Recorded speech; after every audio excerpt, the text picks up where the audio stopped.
Waziri Mkuu wa Israel Benjamin Netanyahu amewashutumu Rais wa Ufaransa Emmanuel Macron, Waziri Mkuu wa Uingereza Keir Starmer na Waziri Mkuu wa Canada Mark Carney kwa kuliunga mkono kundi la Hamas liendelee kubaki madarakani. Akizungumza jana kwa njia ya video iliyopostiwa kwenye mtandao wa X, Netanyahu amesema viongozi hao wanawaunga mkono watekaji wa maisha, wabakaji na wauaji wa watoto na wateka nyara.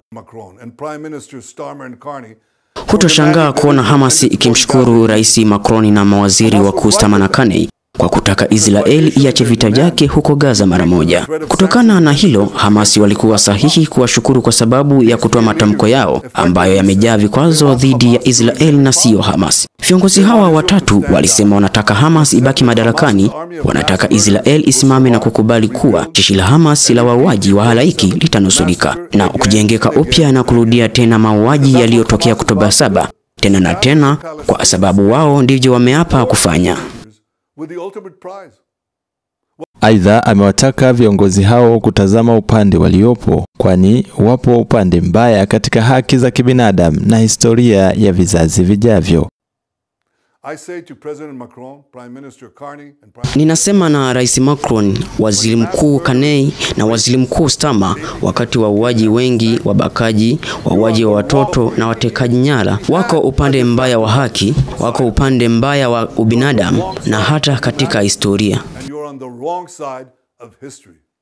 Waziri Mkuu wa Uingereza Keir Starmer Jumatatu alichapisha chapisho katika mtandao wa X akieleza operesheni ya jeshi la Israel inaendelea katika ukanda wa Gaza kama uovu unaotakiwa kuondolewa. Uingereza, Ufaransa na Canada wameongoza ukosoaji wa operesheni hiyo ya Israel iliyopanuliwa na kuzuia misaada ya kibinadamu kwa raia wa ukanda wa Gaza na kutishia hatua thabiti ikiwa Israel hawataacha operesheni hiyo. Israel ilianzisha kampeni yake ya kijeshi katika ukanda wa Gaza kama majibu ya shambulio la Hamas kwenye mipaka yake Oktoba 7, 2023, ambapo katika shambulio hilo watu takriban 1200 waliuawa na wengine 251 kuchukuliwa mateka. Hadi sasa takriban watu 53,762 ikiwa ni pamoja na watoto 16,500 wameuawa katika ukanda wa Gaza tangu Israel ianzishe mashambulizi yake katika ukanda huo, na hii ni kwa mujibu wa Wizara ya Afya inayosimamiwa na Hamas katika eneo hilo.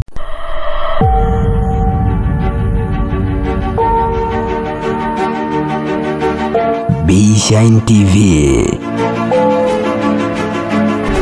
all you want.